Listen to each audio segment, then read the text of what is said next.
मुझे यह जानने की जरूरत नहीं है कि तुम भूखे हो बेचारे। मैं तुम्हें काम करने के लिए पैसे देता हूं। अगर अभी नहीं उठे तो मैं तुम्हें सड़क पर फेंक दूंगा।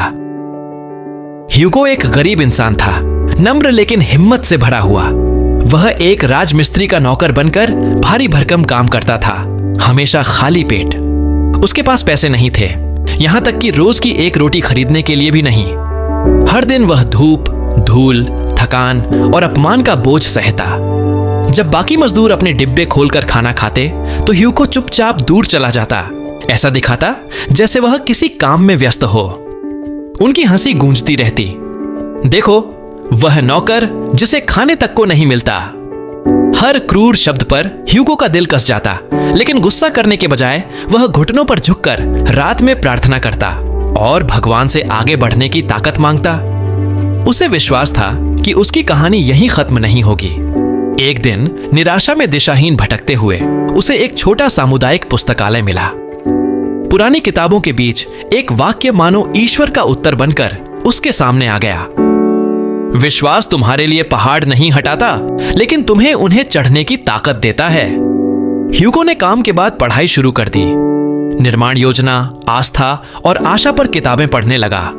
पेट का खालीपन अभी भी दुख देता था, लेकिन आत्मा धीरे धीरे ताकत से भरने लगी। समय के साथ काम का मालिक यह समझने लगा कि वही नौकर जो कभी मजाक का पात्र था, अब अलग सोच रखने लगा है। ह्यूगो, क्या तुमने कभी सोचा है निर्माण में सेमेस्टर का कोर्स करने के बारे में? यह सवाल उसके लिए ईश्वर का बुलावा था। ह्यूगो ने अवसर को थामा और कड़ी मेहनत से एक निःशुल्क कोर्स में दाखिला ले लिया। विश्वास और नींद रहित रातों ने उसकी जिंदगी बदल दी। सालों बाद वही अपमानित मजदूर अब अपनी खुद की निर्माण कंपनी का मालिक बन चुका था। और सबसे सुंदर बात, वह रोज अपने हर कर्मचारी को भरपेट गरिमामय भोजन खिलाता था, क्योंकि वह भूखे रहकर काम करने का दर्द अच्छी तरह जानता था।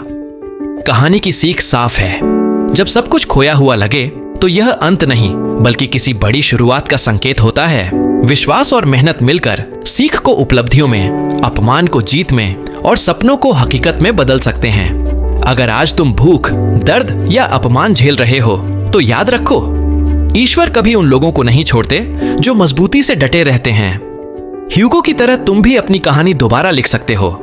अब मैं तुमसे पूछता हूं, आज तुम्हें कौन सा पहाड़ चढ़ना शुरू करना है?